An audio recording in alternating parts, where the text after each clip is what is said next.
श्री शिवाय नमस्तुभ्यं।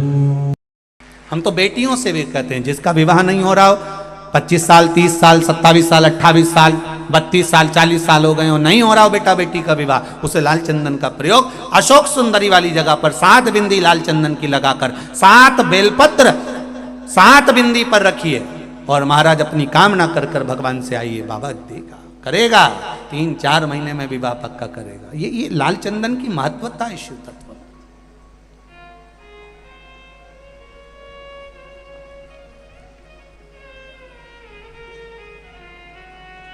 रोग बढ़ गया, बेलपत्री के वृक्ष के नीचे दीप लगाना प्रारंभ करो, बाबा से विनती कर कर घी का दिया लगाइए बेलपत्र वृक्ष के नीचे, बाबा से निवेदन करो। 25 साल हो गए, 20 साल हो गए, 30 साल हो गए, संतान नहीं, तो पहले जल से अभिषेक कराना, अभिषेक कराकर उस जल का आचमन करने के बाद हाथ को खासा करना, धोना, उसके बाद में फिर वापिस बाबा का स्नान कराओ, फिर चंदन का लेपन कराओ, फिर 1 लोटा जल चढ़ाकर बाबा का स्नान कराओ। बाबा का बड़ा सुंदर भाव से लाल चंदन से जो अभिषेक करता है, बाबा को लेपन कर कर फिर जल चढ़ समर्पित करता है, निश्चित है उसकी गोदी मेरा देव अधिदेव महादेव जरूर भरता है, ये निश्चित। स्वयं शिव महापुराण में कथा थी, बाजीश्रवा के पुत्र नचिकेता,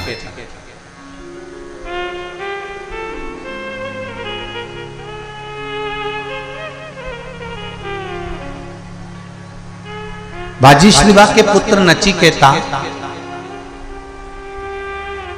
एक दिन बाजीश्रवा ने अपने पुत्र नचिकेता के लिए बहुत बड़ा यज्ञ रखा। इतना विशाल यज्ञ बाजीश्रवा ने रखा अपने पुत्र नचिकेता के लिए, इतना विशाल, इतना विशाल।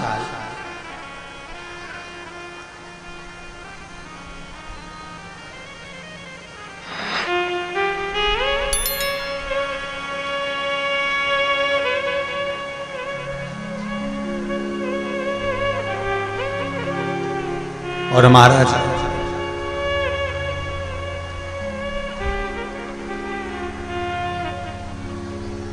जब बाजीश्रवा ने एक यज्ञ रखा नचिकेता के लिए और नचिकेता उस यज्ञ का पूरा कार्य संभाले, यज्ञ पूर्ण हुआ, तो बाजीश्रवा ने कहा अपने पुत्र नचिकेता से, नचिकेता जाओ अब ब्राह्मणों को दक्षिणा देना।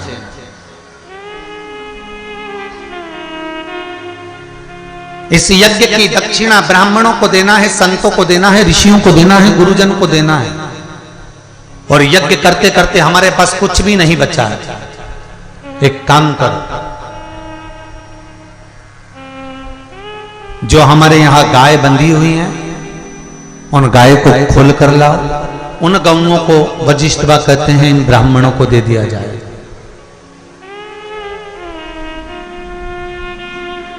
नचिकेता ने अपने पिता बाजीश्रवा से एक शब्द कहा। अब देखिए सत्य कितना भयंकर होता है, सत्य कितना प्रबल होता है।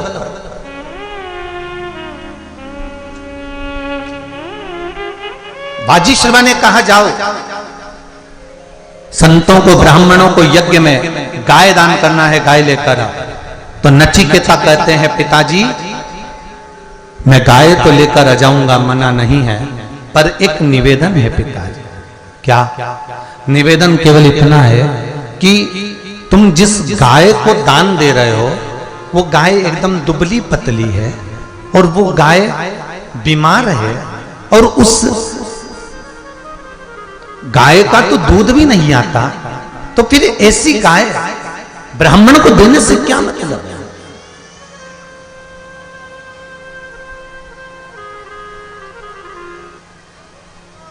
बहुत ध्यान देना आज की कथा। आप भगवान शंकर को इतना पसी भरकर चावल मत दो, आप एक दाना दो पर शिव जी को अच्छा दो।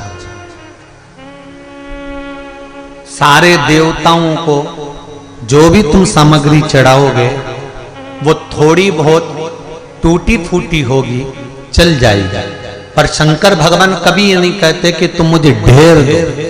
भगवान तो ये कहते हैं कि अगर 1,00,000 बेलपत्र समर्पित कर रहे हो और तुम्हारे पास में अगर वो बेलपत्र नहीं है तो तुम 1,00,000 मत चढ़ाओ। आप तो एक बेलपत्र, परंतु वो बेलपत्र भी पूर्ण तरह से साफ, सुंदर, सुरक्षित, खंडित ना हो, वो मुझे समर्पित करो। एक चावल का दाना चढ़ाओ पर वो खंडित ना हो, एक फल चढ़ाओ वो खंडित ना हो, एक पुष्प चढ़ाओ वो खंडित ना हो।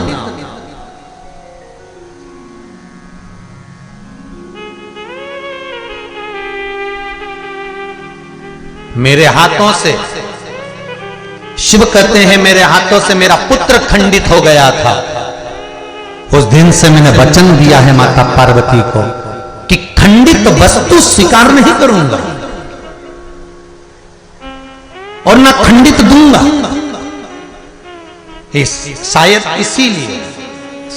इसीलिए ये चरित्र कथा है कि जिस नारी का गर्भ 2-3 महीना ठहरने के बाद में गर्भ गिर जाता हो, 4 महीना ठहरने के बाद गर्भ गिर जाता हो, गर्भ बच्चा पूर्ण नहीं होता हो, या बच्चा कहीं शरीर के अंदर डॉक्टर कह रहे हैं सोनोग्राफी में कि ये विकलांग है, बच्चे के पांव में या मुख में या शरीर में पानी भरा गया है, ये सुरक्षित नहीं होगा, ये बुद्धि से कमजोर होगा, या ये बच्चा ऐसा विकलांग होगा, तो उसी समय पर जैसे ही डॉक्टर ने कहा वैसे ही एक श्रीफल, और वो श्रीफल खंडित नहीं होना चाहिए, उस श्रीफल पर जो नारी है गर्भ से है, उस नारी का सिर से लेकर एड़ी तक एक लच्छा मतलब मोली मतलब नाड़ा जो हाथ में बांधते हो कलेवा, उसको नाप कर श्रीफल पर भगवान शंकर का नाम लेकर उस स्त्री का नाम और गोत्र बोलकर बांधकर भगवान शंकर के चरणों में ले जाकर रख दीजिए। फिर वो बच्चे की जवाबदारी शिव की हो जाएगी, फिर शंकर की, क्योंकि शिव ने माता पार्वती को वचन दिया था कि मैं खंडित नहीं दे सकता।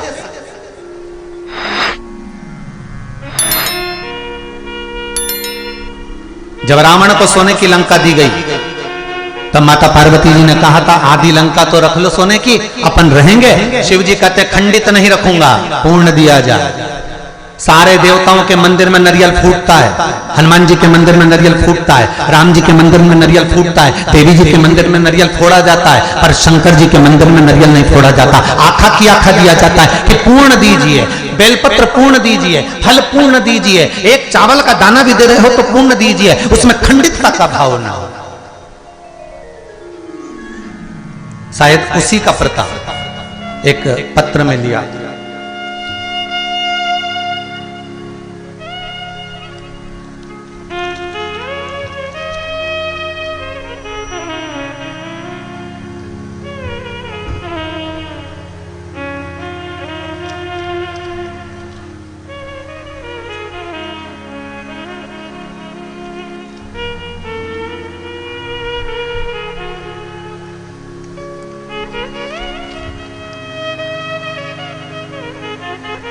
उमा मानदास जी साहू,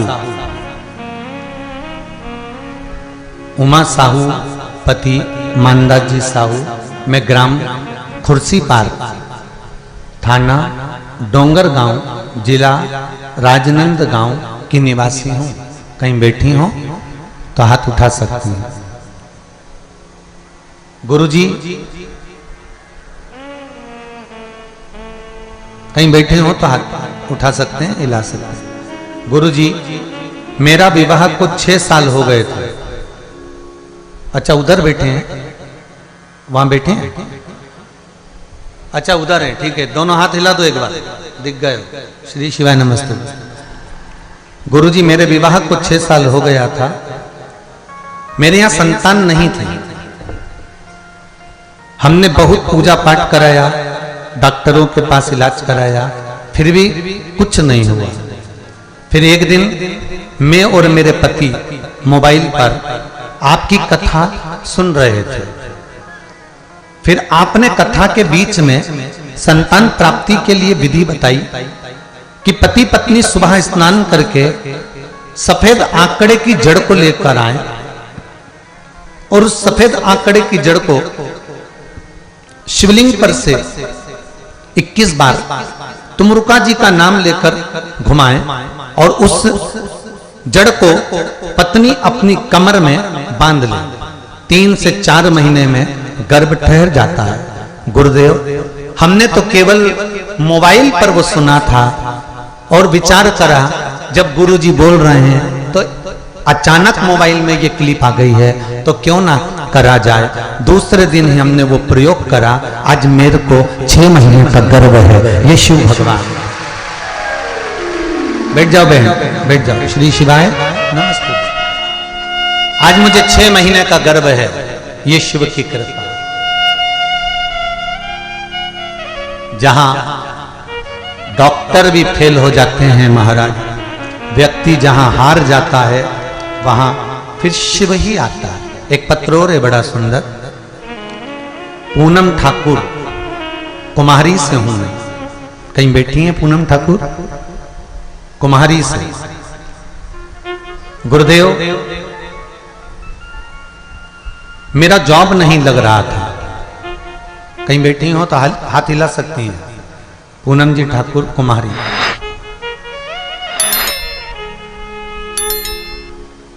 मेरा जॉब नहीं लग रहा था, बहुत परेशान थी।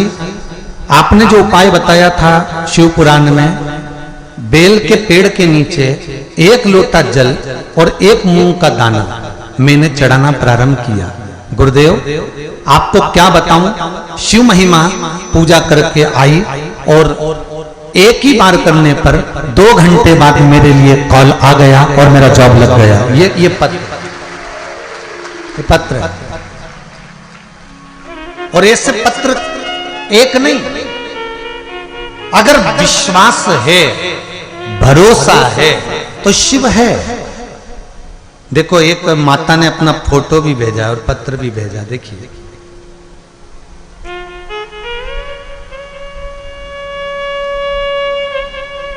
पत्र फोटो दोनों तीनों चीजें। पत्र में क्या लिखा, विश्वास पर देखिएगा। आप ही ने भेजा। दोनों हाथ हिला दो जरा एक बार। हर हर महादेव। आपने पत्र में लिखा है, गुरुजी, मैं रुद्राक्ष शिव महापुराण के 4थे दिन कथा में कुबेरेश्वर धाम सीहोर आई थी। आपने पूरे परिवार के साथ, जब वहां सुबह रुद्राक्ष पूजन अभिषेक हो रहा था, तब मैं वहीं थी। और आरती के बाद आप वहीं पर से कह रहे थे कि आप लोग के घर पहुंचने के पहले आपके घर रुद्राक्ष पहुंच जाएगा। ये आपने कहा था। आपने बाद में कहा कि रुद्राक्ष वापिस सीहोर से ही मिलेगा, पर आपने पहले यह कहा था कि सब अपने घर जाओ, रुद्राक्ष आपके घर पहुंच जाएगा। और उसी दिन कथा के बाद हम लोग अपने घर पहुंच गए। फिर उसके बाद 1 हफ्ते बाद जब हम लोग पूजन कर रहे थे, तब मेरी बेटी ने अगरबत्ती के पैकेट में रुद्राक्ष देखा। फिर मैंने उस अगरबत्ती के पैकेट में देखा तो उस पैकेट में एक और रुद्राक्ष था। हम तो वहां के मिट्टी को, कुबेरेश्वर धाम की मिट्टी को रुद्राक्ष मानकर लेकर आ गए थे, पर हमको क्या मालूम था कि भोलेनाथ हमारे घर में पहले ही 2 रुद्राक्ष भेज दिया था। जिसके फोटो भेज रही हूँ, फोटो साथ में लाई हूँ और रुद्राक्ष भी साथ लाई हूँ। हाथ में उनका रुद्राक्ष रखा हुआ है, जो रुद्राक्ष इनके घर में भोलेनाथ जी ने अचानक पहुंचा दिया। और ये फोटो रुद्राक्ष का भी फोटो उन्होंने लगाया। अब ये शिव नहीं तो क्या है? आपका विश्वास, आपकी दृढ़ता, आपका भरोसा। अगर शिव कृपा नहीं करे तो कौन करेगा? बैठिए बहन। हर हर महा। आप मानो तो, आप शिव भजो तो। वो कहते हैं ना, मानो तो मैं गंगा ना मानो तो बहता पानी। अगर मानो तो गंगा हूं, नहीं मानो तो बहता हुआ पानी हूं। मैं कुछ भी, बस शंकर को अगर शंकर मान लिया, शिव को शिव मान लिया, मेरे ओघड़दानी मेरे शंकर को महामृत्युंजय मान लिया, मेरे शंकर को अगर विश्वास कर कर आपने भज लिया, तो ये पक्का है कि ऐसा कोई रोग नहीं जिसका कोई इलाज नहीं। मेरा शिव उसका इलाज कर ही दे।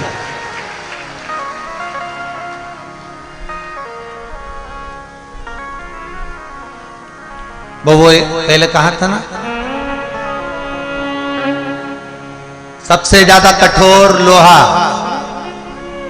लोहे से ज्यादा कठोर अग्नि, क्योंकि अग्नि लोहे को गला देती है। अग्नि से ज्यादा कठोर पानी, पानी अग्नि को जम के तो बोलो बुझा देता है। पानी से ज्यादा कठोर मनुष्य, जो एक लोटा भर के डकार जाता है। और मनुष्य से ज्यादा कठोर होती है बीमारी, जो अच्छे अच्छे पहलवान को भी बीमारी निगल जाती है। और बीमारी से भी अगर कोई कठोर है तो वो मेरा देवाधिदेव महादेव है, तो बीमारी को भी निगल जाती है। वो शिव है, वो मेरा शंकर, मेरा ओघड़ी, मेरा दयालु, मेरा दातार, मेरा शंकर, मेरा शिव है।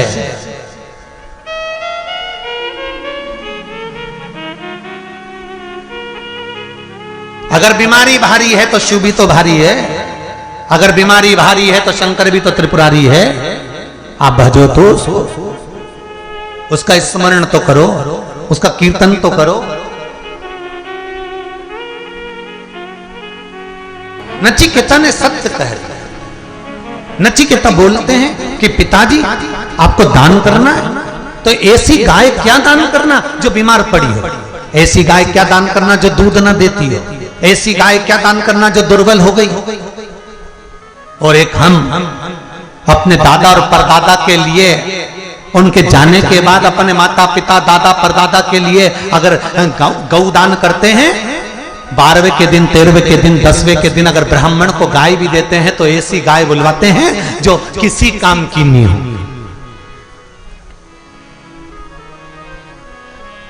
आ जाएगी वो 2000 3000 में, 4000 में, 500 रुपए, 1000 2000 में। तुम्हें तो गाय दान कर कर पिंड छोड़ाना है।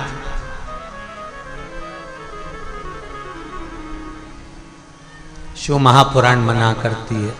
शिव पुराण एक बात कहती है, थोड़ा सा आप लोगों को भले इस पुराण में हमारी बात बुरी लग जाए तो लग जाए। शिव पुराण कहती है कि आप गाय दान नहीं कर सकते।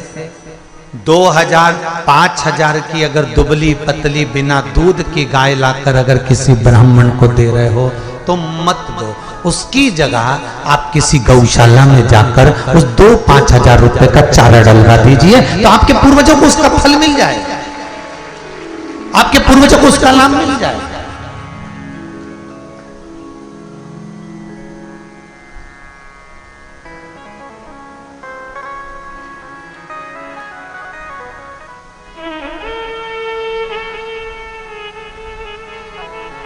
अब दो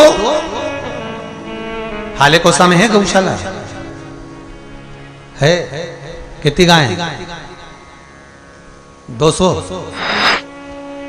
ठीक चल रहा है गौशाला, ठीक चल रही है।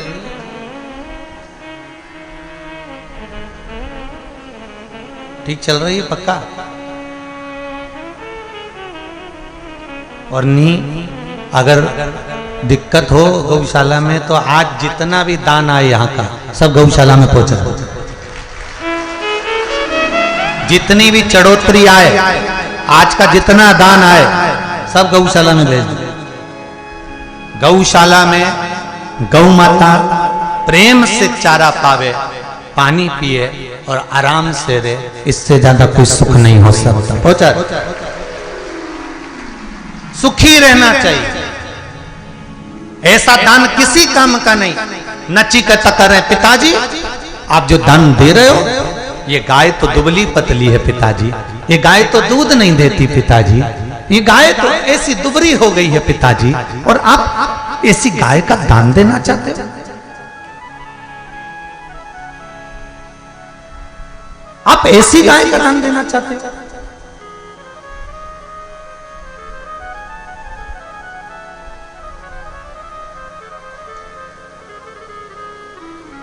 दे दो। पिताजी ने जैसे ही कहा, मैंने गाय मंगवाई है, तुम गाय लेकर आओ और मेरे को दान करना है। पिताजी को ज्ञान दे रहा था नचिकेता। बाजी श्रवा पिताजी को ज्ञान दे रहा है नचिकेता।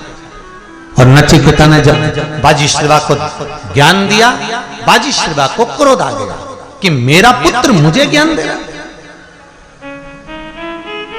माता पिता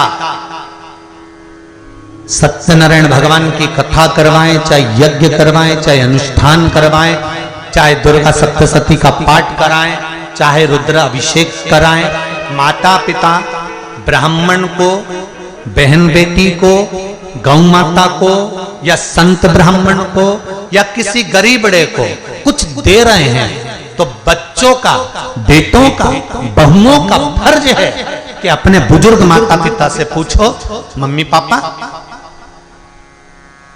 आप पंडित जी को देने के लिए कैसी धोती लायो, आप बहन बेटी को देने के लिए कैसी साड़ी लायो,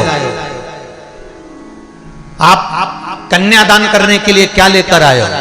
अगर कोई चीज हल्की है तो बहू और बेटे का फर्ज बनता है कि वो माँ बाप से कहें, मम्मी ये साड़ी तो 200 की हल्की है, जीजी कैसे पहनेगी, जब अपन नहीं पहनते तो जीजी कैसे पहन सकती है, अपन थोड़ी सी अच्छी साड़ी जो अपने पहनने के लायक है वो दे।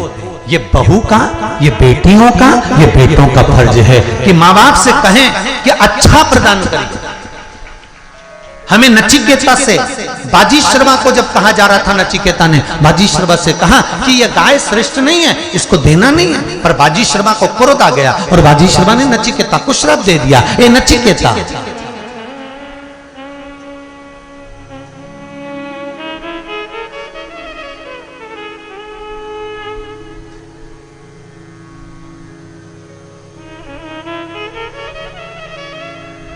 ए नचिकेता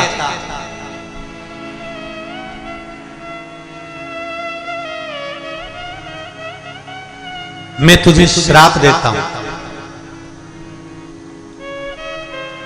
तू दान करने की बात करता है, मैं दान कर रहा हूं और मुझे ज्ञान दे रहा है। अच्छा और बुरा क्या होता है मैं तेरा पिता हूं, मैं अच्छे से जानता हूं, पर तूने अपने पिता को ज्ञान दिया है इसलिए मैं तुझको यमराज को दान देता हूं। जो ज्ञान दे रहा था नचिकेता, उसी को बाप ने अपने औलाद को, अपने बेटे को यम को दे दिया, यमराज को, कि मार डालो इसको। सत्य कहने वाला बुरा होता है,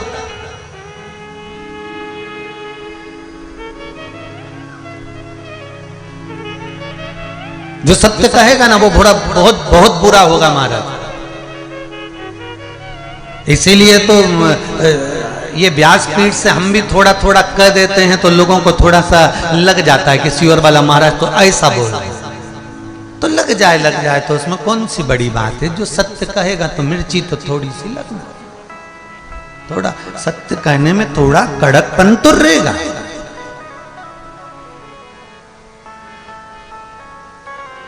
कई पति नरक चले गए झूठ बोल बोल के। जब जब पत्नी तैयार होके आती थी और पति से पूछती थी मैं कैसी लग रही, पति हमेशा कह देता था तू बहुत जोरदार लग रही है, एकदम हीरोइन लग रही है, एकदम बढ़िया दिख रही है।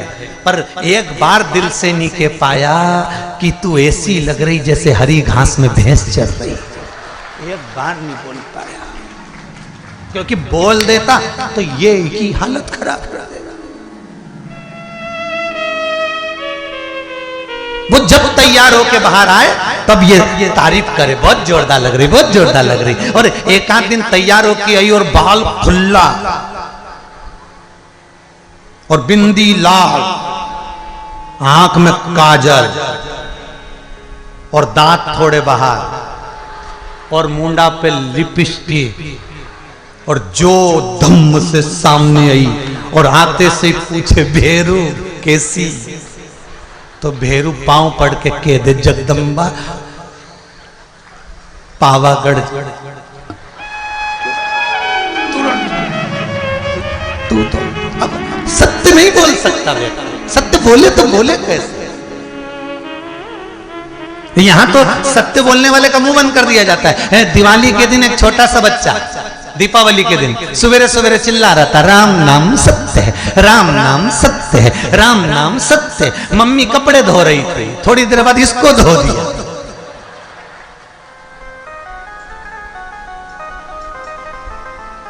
छोरा पूछ रहा, मम्मी मुझे क्यों मार रही हो? मम्मी कहने लगी, आज दिवाली का दिन और तो चिल्ला रहा राम नाम सत्य, राम नाम सत्य, राम नाम सत्य, आज दिवाली के दिन ऐसा बोलना चाहिए? तो बच्चे को चिल्ला सिखा दो कि राम नाम सत्य।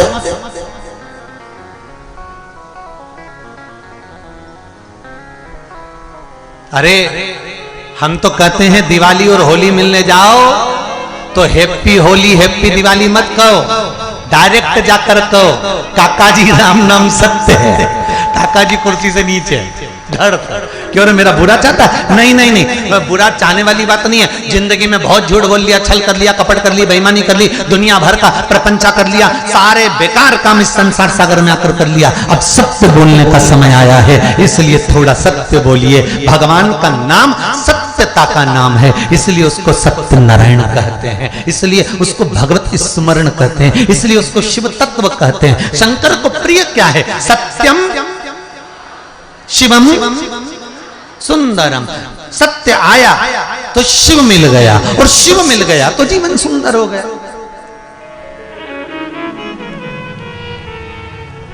नचिकेता ने सत्य कह दिया, बाजीश्वर ने क्रोध में आकर कह दिया मैं तुझे यमराज को दान देता हूं। नचिकेता की आंख में जल नहीं भरा। मृत्यु की खबर सुनकर लोग रो देते हैं, मृत्यु की सूचना पाकर लोग रो देते हैं। शरीर में रोग हो गया, आपकी आंख में आंसू आ गया, बहुत बड़ी बीमारी हो गई गुरुजी, बहुत रोग हो गया है, बहुत बड़ी बीमारी हो गई गुरुजी। कोई ने कैंसर बता दिया, कोई ने ट्यूमर बता दिया, कोई ने ये बता दिया, कोई ने वो बता दिया। डॉक्टर कह रहे हैं कि अब तुम्हारे पास समय कम है गुरुजी। लोगों ने कह दिया कि समय कम है ना। राजा परीक्षित की भी तो कथा कहती है, कितने दिन थे उसके पास? अरे जम के तो बोलो, ओनली 7 days, मात्र 7 दिन।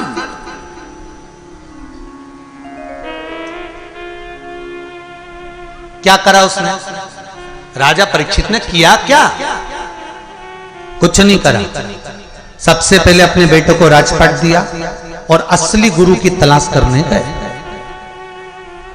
और आज के जमाने में सबसे कठिन काम यही है, क्या? असली गुरु ढूंढना। क्योंकि आज के जमाने में असली घी नहीं मिले तो असली गुरु कैसे मिले?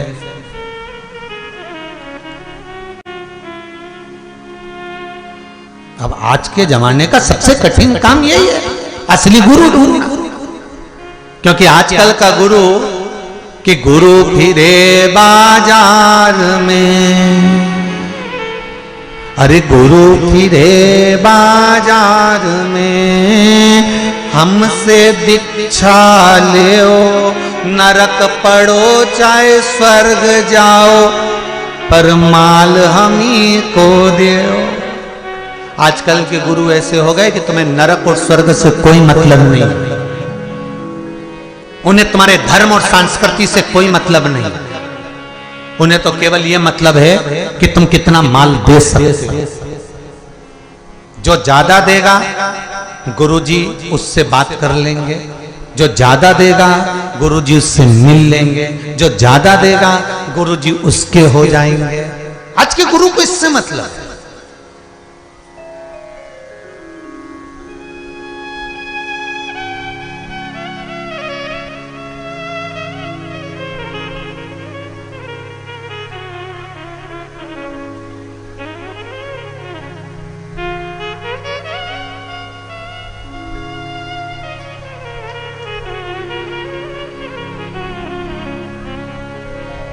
पर राजा परीक्षित ने असली गुरु की तलाश करी। 350 गुरु मिले, फिर भी उनको छोड़कर असली गुरु श्री सुखदेव जी महाराज के पास पहुंच गए। और सुखदेव जी महाराज जब मिले तब उन्होंने ये नहीं कहा कि 7 दिन में मैं तेरे प्राण बचा लूंगा। सुखदेव जी ने कहा 7 दिन तेरे हैं बहुत है, मैं ये नहीं कहता कि तू बच जाएगा, ये पक्का है कि तू मरेगा, तेरे प्राण जाएंगे, पर इतना कहता हूं 7 दिन अगर तूने कथा सुन ली तो तेरा मन कथा में अगर लग गया, शिव में, राम में, कृष्ण में तेरा मन लग गया तो तक्षक नाग अगर डसेगा भी ना तो तुझे भान नहीं होगा। बड़ी अगर बीमारी हो जाए, बहुत बड़ा रोग हो गया, रोना मती, किसी गुरु की शरण में जाना। और शिव महापुराण की कथा, अगर शरीर इतना बेकार हो गया कि तुम कथा के पंडाल में नहीं जा सकते, कथा सुनने नहीं जा सकते, इतनी बड़ी बीमारी हो गई, तो एक काम करना, मोबाइल पर सुनना, आस्था चैनल पर सुनना, पर शिव महापुराण की कथा में चित्त दिल हृदय लगा लो। जो समय बचा है वो शंकर में लगा लो। शरीर बेकार हो गया ना, बीमारी बड़ी हो गई ना, रोग बड़ा गिर गया ना, नहीं ठीक हो रहा है ना, सारे इलाज करवा लिए ना, तो फिर शंकर को दे दो ये शरीर कि अब ये शरीर मैंने शिव को दिया, अब ये मेरा नहीं है, अब जो करेगा शंकर करेगा। दवाई भी खाऊंगा तो शंकर के भरोसे, इलाज भी करवाऊंगा तो शंकर के भरोसे, अगर ऑपरेशन भी कराऊंगा तो शंकर के भरोसे, अगर कुछ करना भी है तो शिव के भरोसे पर करूंगा, छोड़ दो शंकर पर। बीमारी हुई है ना। रामकृष्ण परमहंस स्वामी विवेकानंद जी के गुरु मां देवी से आमने और सामने बात करते थे। रामकृष्ण परमहंस, रामकृष्ण परमहंस जी मां जगदम्बा से आमने और सामने बात करते थे और उनको कैंसर हो गया। और स्वामी विवेकानंद जी हाथ जोड़कर कहते हैं, गुरुदेव आप देवी से बात करते हो, वो आपके सामने प्रकट होकर बात करती है। गुरुदेव एक बार तुम उससे कह दो ना कि तुम्हारा कैंसर समाप्त कर दे। गुरुदेव आप बोलो तुम मां से। रामकृष्ण परमहंस जी से बार बार स्वामी विवेकानंद ने जब विनती करी, तब स्वामी विवेकानंद जी के कहने पर रामकृष्ण परमहंस जी ने कहा, कल जब देवी मेरे सामने आएगी तो मैं बात कर लूंगा। स्वामी विवेकानंद जी ने एक कमरे में रामकृष्ण परमहंस जी को अंदर बिठाया और बाहर से दरवाजा लगाकर बैठ गए कि आज मेरे गुरुजी माता रानी से कहेंगे कि माँ मेरा कैंसर ठीक कर दो। जब रामकृष्ण परमहंस जी के सामने माँ कालका, माँ दुर्गा, माँ भवानी, माँ चामुंडा सामने प्रकट हो गई, माता ने पूछा, पुत्र पुत्र? हाँ माँ, कैसा है बाबू, कैसा है? रामकृष्ण परमहंस जी मुस्कुरा के बोले, मां जब तक बेटा मां के सामने है ना तो खुश ही है ना मां। बेटा आज मैं कुछ तुझे देने के लिए आई हूं, पर तेरे कहने पर दूंगी। बेटा रोता है ना तो ही मां दूध खिलाती है, नहीं तो मां बच्चे को खिलौना देकर पटक देती है कि खेलते रहो। रामकृष्ण परमहंस जी से मां दुर्गा कह रही है, तू कहेगा। आज मैं दिल से कहती हूं, रामकृष्ण परमहंस मांग, ए परमहंस आज तू मांग ले, तुझे जो चाहिए, तेरी मां तेरे सामने खड़ी है। रामकृष्ण परमहंस जी कहते हैं, मां एक वर दे दे, जब मेरे प्राण छूटे मैं तुझ में समा जाऊं, दिखूं नहीं संसार को, तुझ में समा। भारत की भूमि का पहले संत हैं रामकृष्ण परमहंस, जिनकी बॉडी नहीं मिली, जिनका शरीर नहीं मिला मरने के बाद, जिनका शव नहीं मिला, जिनकी समाधि नहीं बनी। रामकृष्ण परमहंस भारत की भूमि के वो पहले संत हैं जिनकी बॉडी नहीं थी मरने के बाद, जिनका अंतिम संस्कार नहीं हुआ, जिनका शरीर नहीं था मरने के बाद। क्यों? क्योंकि जिस समय रामकृष्ण परमहंस जी के प्राण छूटे थे, उस समय मां शेरा वाली दुर्गा भवानी रामकृष्ण परमहंस को गोदी में लेकर अपने हृदय में समा ली थी। रामकृष्ण परमहंस दिखे ही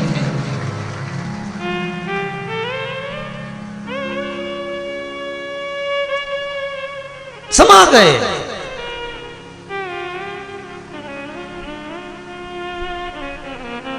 अगर बीमारी ज्यादा बड़ी है तो आप शरीर भगवान को दो, शंकर जी को दे दो। रोग बड़ा है, शंकर जी को दे दो। दवाई नहीं लग रही, शंकर जी को दो। क्यों? उसको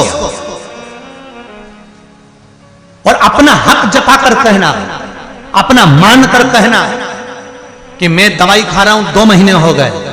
मैंने कथा सुनी है, वो सीवर वाला महाराज चिल्ला चिल्ला के कह रहा था कि शंकर पर विश्वास करो, अभी तक नहीं आया था तेरे दरवाजे। जैसे आप अपने परिवार से बात करते हो, ऐसा उससे तो कहो। मुंह से बोलने की जरूरत नहीं पड़ेगी भाई, एक बार दिल से कहकर तो देखना। साफ सामने खड़ा मिलेगा, कह देगा तू क्यों चिंता करता है, अभी तक तूने विश्वास नहीं करा था, अब तूने शंकर पर विश्वास करा है ना, डूबने नहीं दूंगा। रोक तेरा है, सही मुझे करना है, तो चिंता मत कर, मैं तुझे संभाल जाता।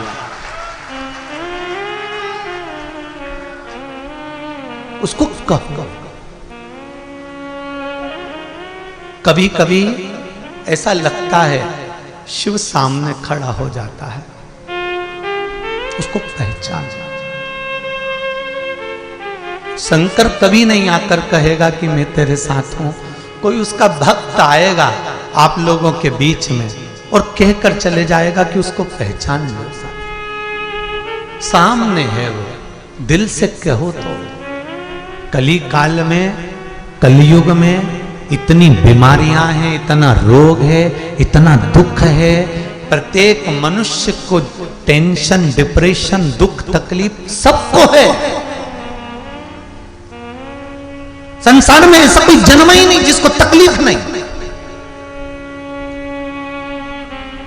और ऐसी कोई तकलीफ नहीं जिसका कोई हल नहीं, और वो हल केवल शिव है, केवल शिव। उसके मंदिर में जाकर, उसके पास में बैठकर, राम मंदिर में जाओगे तो राम दूर हैं, कृष्ण मंदिर में जाओगे कृष्ण दूर हैं, दत्त मंदिर में जाओगे दत्त दूर हैं, देवी मंदिर में जाओगे देवी दूर है, केवल एक शंकर ही ऐसे हैं जो आपके बीच में शिवलिंग के रूप में विराजमान है। उसको स्पर्श कर कर भी, आप उसको गले लगा कर भी कह सकते हो कि बहुत दुखी हूं मैं, आज मुझे संभाल ले, मेरा कष्ट तू जान ले, मैं बहुत कष्ट में हूं, तेरे सिवा कोई नहीं है मेरा, आप सुख कहो, मिल जाएगा। नरसिंह मेहता के बड़े भाई और बड़ी भाभी ने धक्के मार कर निकाल दिया था, शंकर जी के शिवलिंग से गले लगकर रोया। श्री नरसिंह मेहता, संत नरसिंह मेहता, भगत नरसिंह मेहता शिव जी से गले लगकर रोते हैं, तो शंकर भगवान प्रकट होकर कहते हैं तुझे क्या चाहिए। नरसिंह तो कहता है मैं सांवरिया सेठ का भक्त हूं और प्रकट शंकर जी हो गए। शंकर जी कहते हैं मैं ये नहीं देखता कि तू कृष्ण का भक्त है कि राम का भक्त है, मैं तो ये देखता हूं कि तू मेरे मंदिर में आकर रोया है, बस उसने तुझे यहां भेजा है, कहीं राम ने कहीं कृष्ण ने मेरे पास में भेजा होगा। इसलिए शिव कहते हैं मुझे ये नहीं मालूम कि तू सांवरिया सेठ का भजन करता है कि राम का भजन करता है कि तू किसका भजन करता है, मैं तो ये जानता हूं कि मेरे सामने आया है, मेरी चौखट पर आया, मेरे दरवाजे पर आया, और अगर मेरे दरवाजे पर आया और खाली चले जाएगा तो लोग क्या कहेंगे। पृथ्वी का व्यक्ति जीते जी वैकुंठ जा सकता है? अरे बोलो जम के, जा सकते हो? नहीं। पृथ्वी का व्यक्ति ब्रह्मपुरी जा सकता है? ब्रह्मलोक नहीं जा सकता। पृथ्वी का व्यक्ति इंद्रलोक जा सकता है? जम के बोलते जा। जीते जी इंद्रलोक जाओगे? नहीं। ब्रह्मलोक जाओगे? नहीं। वैकुंठ लोक जाओगे? नहीं। पर जीते जी पृथ्वी का व्यक्ति कैलाश धाम अर्थात शंकर के मंदिर जा सकता है। जीते जी आप शिव महापुराण तक जा सकते हो। जीते जी आप शिव का भजन कर सकते हो। जीते जी आप शिव के द्वार जा सकते हो, उससे कह सकते हो, चित्त वृत्ति उसमें लुटा सकते।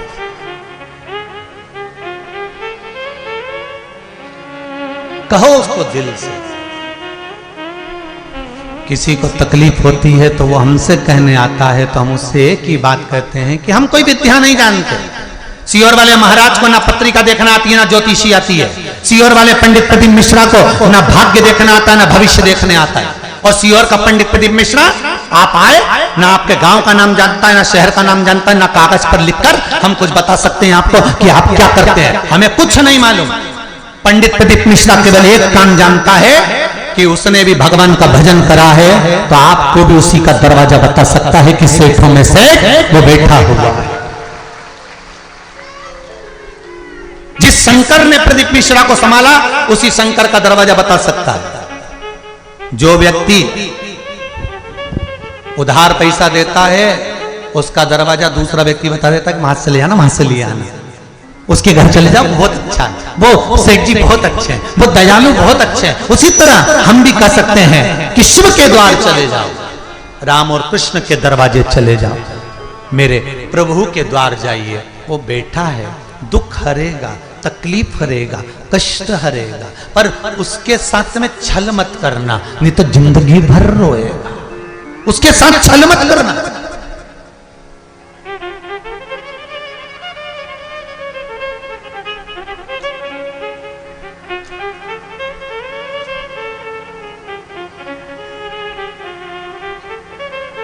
मौका देने वाले को कभी धोखा मत देना।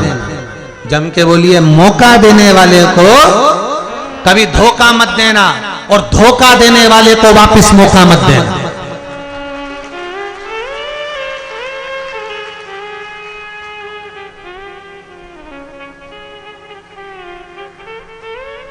शिव से कह दो, पशुपति व्रत शिव महापुराण का दिल से करो। एक बार नहीं सुनाना उसने, दूसरी बार करो। दिल से करना, परंतु दिखावे से। ये शिव महापुराण की कथा कई लोग कहते हैं, गुरुजी आप ऐसी बाजते हैं, वैसी बाजते हैं। हमको बाचना भी नहीं आता, हमें आता नहीं कुछ भी। वो तो बस शंकर जी बैठ रहे हैं, बाच रहे हैं, और आप शंकर जी के रूप में सुन रहे हैं, और जजमान शंकर जी के रूप में करा रहे हैं। कोई औकात नहीं इस प्रदीप मिश्रा की। कोई बहुत तुम्हारे जैसा हूं और तुम्हारे जैसा रहना चाहता हूं। दिल से कहता हूं, आनंद में रहना चाहता हूं। बहुत छोटा सा जीवन है, चाहे आप हो चाहे हम हो। एक छोटी सी चिड़िया जैसे सरोवर में पानी पीने आती है, उड़ जाती है। परमात्मा ने क्यों मनुष्य का हमको जीवन दिया है, ये क्यों मानव का शरीर बनाया और क्यों शिव पुराण बचवा रहा है, ये पता नहीं है। क्यों जनमानस तक पहुंचा रहा है, पता नहीं है। आज पूरा विश्व, भारत ही नहीं, चारों तरफ देश विदेश में लोग शिव पुराण को सुनकर अच्छा कर्म में अगर लग रहे हैं, तो कहीं शंकर चाहता होगा कि तुम्हें कष्ट से, बीमारी से दूर करेगा। पशुपति व्रत आप कर रहे हैं, नहीं सुन रहा ना, कहो उसको एक बार। कभी कभी कह दिया। आप जितने दिल से हमसे कहते हो ना, उतने दिल से उसको कहो, ओ बाबा मैंने तेरे ही भरोसे, दूसरा नहीं है मेरा कोई, केवल तेरे सहारे के बल पर जी रहा हूं और कुछ भी नहीं जानता।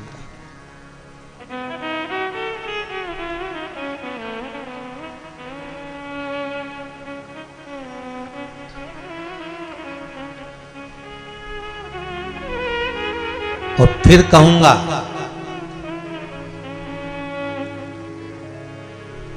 राष्ट्र के लिए, देश के लिए, सनातन धर्म के लिए अगर ये शरीर का एक एक केश भी चाहिए तो नोच कर ले जाना। ये राष्ट्र के लिए ये शरीर है, सनातनियों के लिए शरीर है, दे दो, उसके लिए बना।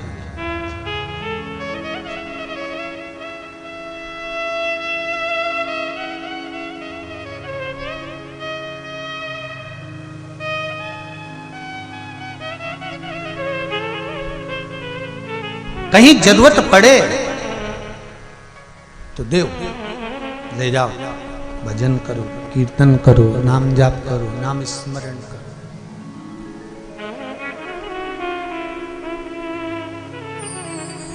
एक बात और कहना चाहेंगे, कहीं भोजन भंडारे होते हैं, नवरात्रि आएगी भंडारे चालू हो जाएंगे, श्रावण महीना आएगा, भंडारे चालू हो जाएंगे।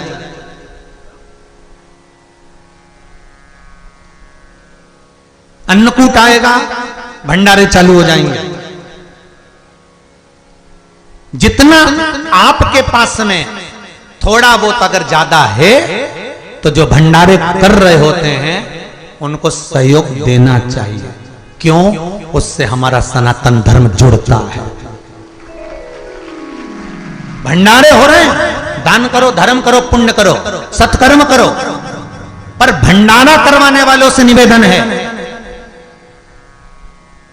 कि धर्म को धर्म रहने देना, धर्म को धंधा मत बना देना।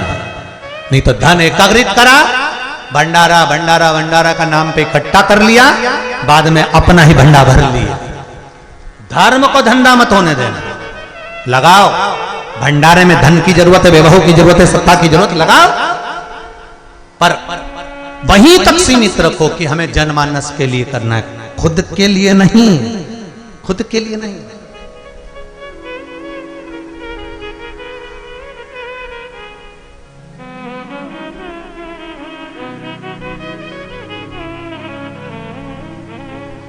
धर्म करो, दान करो, पुण्य करो, सत्कर्म करो, खूब करो, मना नहीं, पर उसको सत्कर्म की ओर रखो। उसमें कहीं दिखावा नहीं, कोई ढोंग नहीं, कोई प्रपंच नहीं। नचिकेता को यमराज को दे दिया पिता ने कि तू मैं दान कर रहा था तो तूने मुझे ज्ञानोपदेश क्यों? और गलत क्या कहा नचिकेता? नचिकेता तो सही बोल रहा है।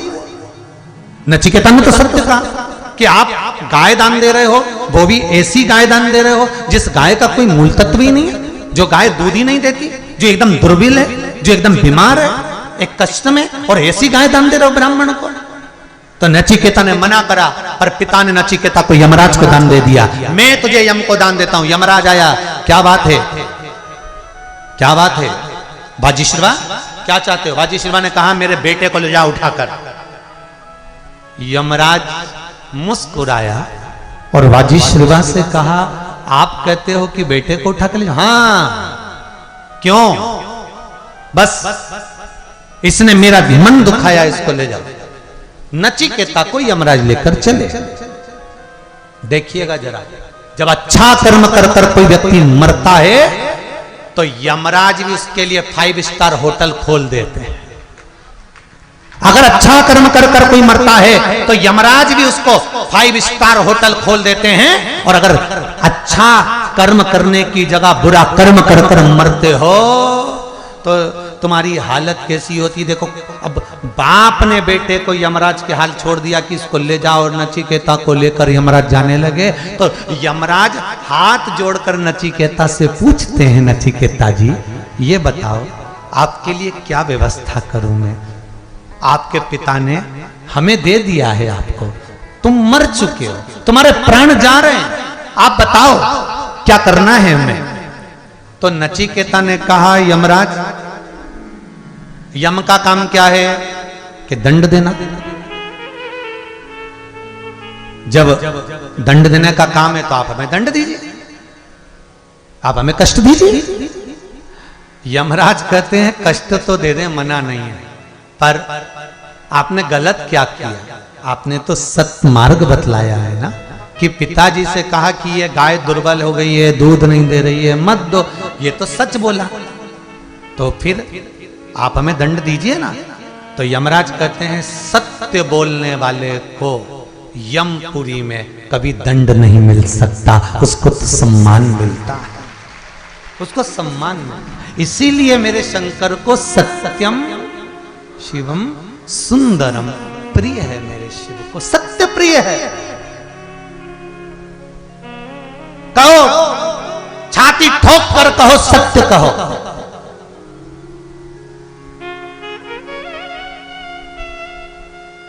जो गड़बड़ करे उसका नाम भी उजागर करो, और जो ठीक रहे उसका भी नाम उजागर करो। अच्छा करा है अच्छा बता दो, बुरा करा है बुरा बता दो कि हाँ इसने गड़बड़ करा, और पीछे नहीं हटते। हम तो व्यास पीठ से बोल देते हैं कि भैरू सिंह ऐसा। चूकना नहीं है, सत्य बोलकर कथा करो। किसी को अच्छी लगे तो सुने, नहीं अच्छी लगे तो अपना कुबेर भंडारी भला अपन भले वहीं बैठेंगे, श्री शिवाय नमस्तुभ्यम भजेंगे। जिसको अच्छा लगेगा कुबेरेश्वर धाम आएगा, नहीं आएगा अपने घर पर बैठकर श्री शिवाय नमस्तुभ्यम भजेगा। नहीं सुनेगा मत सुने, पर सत्य तो बोलो।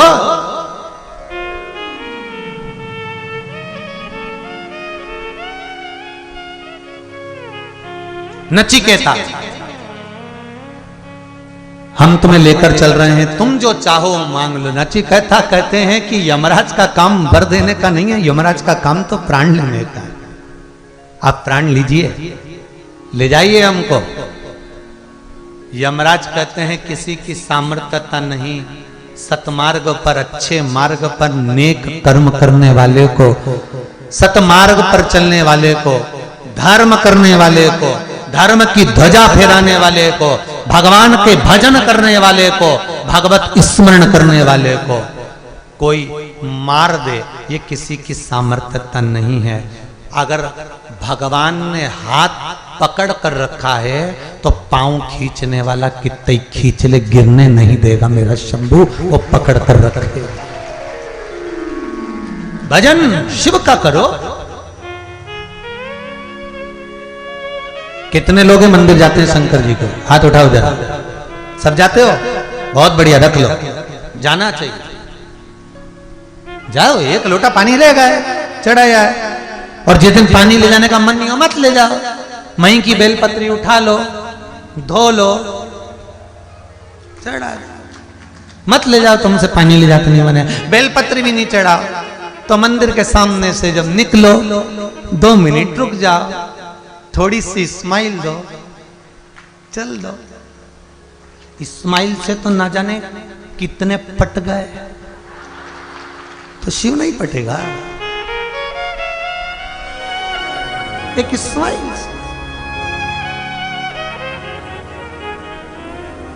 क्योंकि शंकर की कथा ही तो कहती है कि मुरझाया हुआ फल पसंद नहीं शंकर को, मुरझाया हुआ पुष्प पसंद नहीं शंकर को, और मुरझाया हुआ चेहरा पसंद नहीं शंकर को। स्माइल प्लीज, मुस्कुराते रहे, स्माइल कीजिए। अरे कहीं फोटो खिंचवाने जाते हो ना तो फोटो वाला भी कहता है तुम लोग घर से कितने भी तैयार होके चले जाओ, भले पटली लगा के,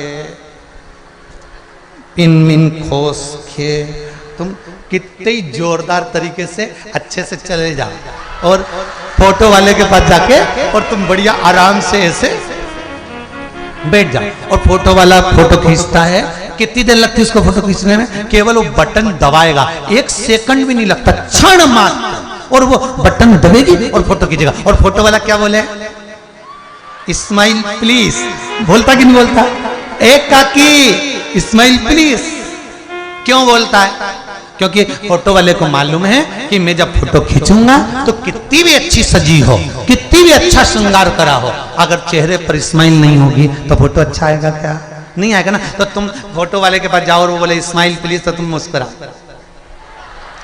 अब मुस्कुराओगे तो अच्छा आएगा। और मालूम पड़े फोटो वाला के स्माइल प्लीज और तुम धापो की बाई की तरह, और तो फोटो तो बिगड़ेगा। अब फोटो अच्छा लाना और बिगाड़ना तुम्हारे हाथ में। उसी तरह जैसे फोटो वाला फोटो खींच रहा है, एक क्षण लगेगा, अच्छा और बुरा तुम्हें लाना है। उसी तरह अंतिम समय में मेरा भगवान यमराज को कैमरा लेकर भेजेगा, वो भी बटन दबाएगा, प्राण छूटेंगे। उतनी देर में तुमने शिव कह लिया तो फोटो सुधर गया, और अगर संसार में पड़ गए तो फोटो बिगड़ गया। स्माइल प्लीज, मुस्कुरा कर कहो श्री शिवाय नमस्तुभ्यम। मुस्कुराते हुए, मुस्कुराने का लाभ केवल भगवान ने मनुष्य को दिया है। कभी बकरी नहीं मुस्कुराती है, कभी तुमने देखा चींटी को मुस्कुराते हुए है? झिंगुर कभी मुस्कुराया? जुआ कर दी ना, जुआ कभी मुस्कुराएगा? नहीं मुस्कुराए। तो कभी जुआ कभी नहीं मुस्कुराए, झिंगुर नहीं मुस्कुराए, चूहा वो भी नहीं मुस्कुराए, छछुंदर वो भी नहीं मुस्कुराए। तो मुस्कुराना तो केवल एक मनुष्य को सिखाया है भगवान ने। क्यों? भगवान ने कहा जब कुछ काम ना बने, कोई कितना भी नाराज हो, आप स्माइल देकर एक बार उससे बात तो करो। सास कितनी भी रूठी हो, उससे प्रसन्न होकर बोलो तो मम्मी क्या बात है, तू बोल तो डुकरिया क्या बात है, स्माइल में कहो तो सरी। सास खुश हो जाएगी और तुरंत कहेगी कहां से आई रीवा सतना की है, बिलासपुर की है। प्रसन्नता में वो सुख है। तो शिव मंदिर के बाहर अगर कुछ नहीं दे सकते तो मंदिर के दरवाजे से निकलते हुए शिव का नाम लेते हुए स्माइल देकर चले जाओ। इतना भी नहीं कर सकते तो अपने दरवाजे से ही शंकर के मंदिर का शिखर का दर्शन कर लो, क्योंकि वो खिड़की में से ही देख लेगा ना तो निहाल कर देगा, बहुत है उसके, उसका शिखर दर्शनम सर्व पाप ना। धन्यवाद बहुत। और जब साहू परिवार ने देख लिया कि लोग ज्यादा हो गए हैं, हमारे लोगों की बैठने की व्यवस्था ज्यादा है, तो ये बैरिकेड्स और उधर से लगे थे, इन्होंने तुरंत उसको खसका कर पास में कर दिया कि जनता को बैठने दो, अपन तो बैठते रहे। ये समर्पण।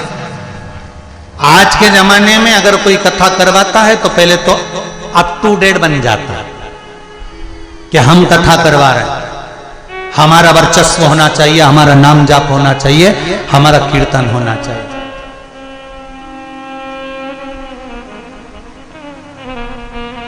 नमन करता हूं दिनेश जी, ईश्वर जी, आप जिस माता की गोद से जन्मे हो और जिस पिता के दिए हो उस माता पिता को नमन करता हूं। उनकी विश्वास को देखिए, उनके भरोसे को देखिए कि, और ऐसे चाचा चाची ऐसे काका काकी को भी नमन करता हूं जिन्होंने अपने भतीजों से कहा तो चिंता मत कर, तू करा, आगे बढ़, बढ़ के चल और कथा होगी और बड़े आनंद से। क्या घबरा, कथा जितने लोग आगे कथा करवाने वाले हैं, चाहे वो जहां के भी लोग कथा करा रहे हों, अगर कुछ यजमानों से ज्ञान अर्जन करना है, ज्ञान प्राप्त करना है, तो इस साहू परिवार से करना कि कहीं दिखावा नहीं करा, इसका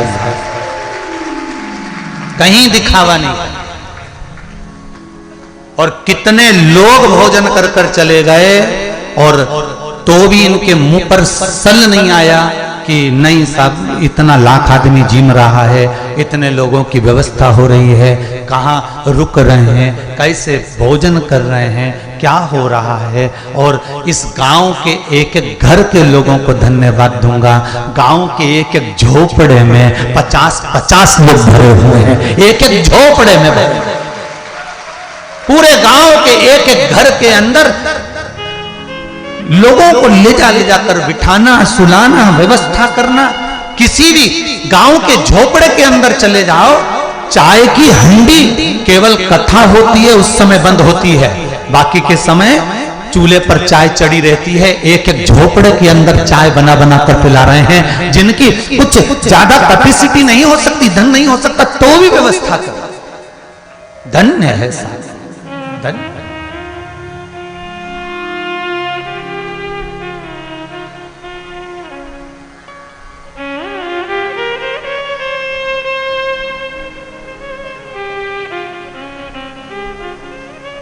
भाई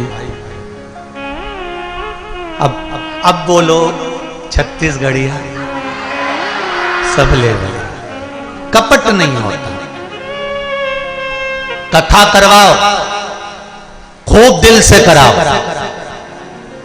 खूब जान से कराओ, खूब मन से कराओ, पर कथा में भगवान को पाने का लक्ष्य रखो, धन को पाने का नहीं। परमात्मा को पाने का अगर लक्ष्य होगा तो कथा परमात्मा स्वयं आकर सुनाएगा और स्वयं वही बाचेगा और वो स्वयं सुनेगा। दिखावे से दूर रहो।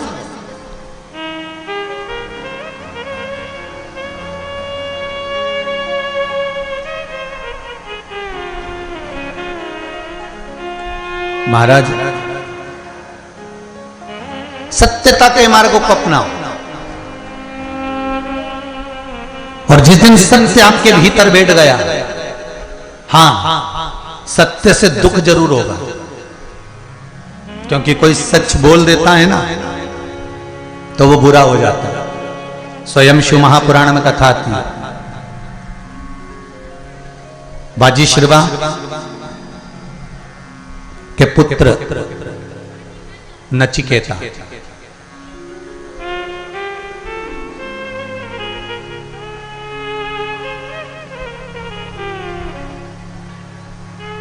बाजीश्रवा के पुत्र नचिकेता,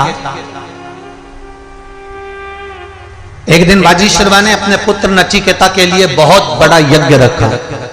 इतना विशाल यज्ञ बाजीश्रवा ने रखा अपने पुत्र नचिकेता के लिए, इतना विशाल, इतना विशाल।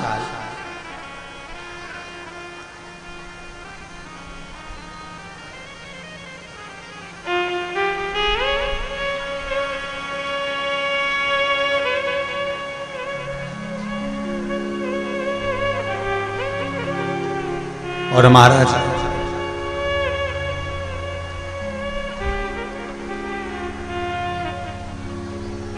जब बाजीश्रवा ने एक यज्ञ रखा नचिकेता के लिए, और नचिकेता उस यज्ञ का पूरा कार्य संभाले, यज्ञ पूर्ण हुआ, तो बाजीश्रवा ने कहा अपने पुत्र नचिकेता से, नचिकेता जाओ अब ब्राह्मणों को दक्षिणा देना।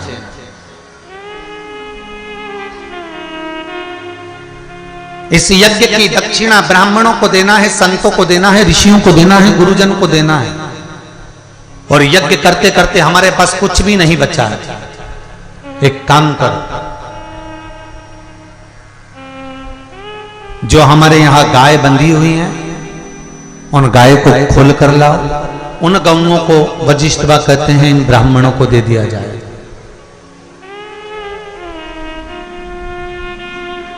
नचिकेता ने अपने पिता बाजीश्रवा से एक शब्द कहा। अब देखिए सत्य कितना भयंकर होता है, सत्य कितना प्रबल होता है।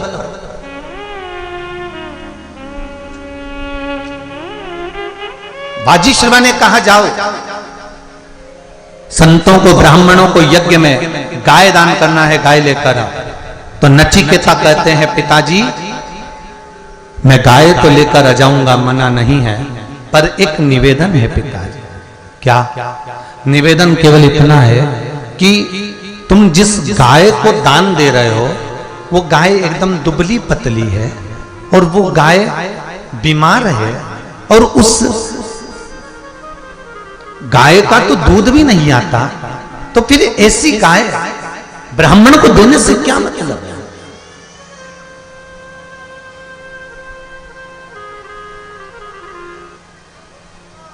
बहुत ध्यान देना आज की कथा। आप भगवान शंकर को इतना पसी भरकर चावल मत दो, आप एक दाना दो पर शिव जी को अच्छा दो। सारे देवताओं को जो भी तुम सामग्री चढ़ाओगे वो थोड़ी बहुत टूटी फूटी होगी, चल जाएगी, पर शंकर भगवान कभी ये नहीं कहते कि तुम मुझे ढेर दो। भगवान तो ये कहते हैं कि अगर 1,00,000 बेलपत्र समर्पित कर रहे हो।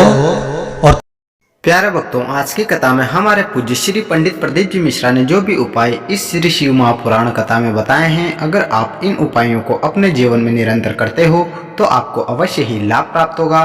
तो भक्तों, इसी के साथ इस कथा के अध्याय को यहीं समाप्त करते हैं। मिलते हैं एक और नए अध्याय के साथ, तब तक के लिए हर हर महादेव। प्यारे भक्तों, अगर आपने अभी तक हमारे चैनल को सब्सक्राइब नहीं किया है तो प्लीज चैनल को सब्सक्राइब करके कमेंट बॉक्स में हर हर महादेव अवश्य लिखिएगा। और इस कथा का भाग 2 देखने के लिए हमारे चैनल को सब्सक्राइब करके वीडियो एक लाइक कर दीजिएगा और कमेंट बॉक्स में हर हर महादेव अवश्य लिखिएगा। तो भक्तों, मिलते हैं एक और नए पार्ट के साथ, तब तक के लिए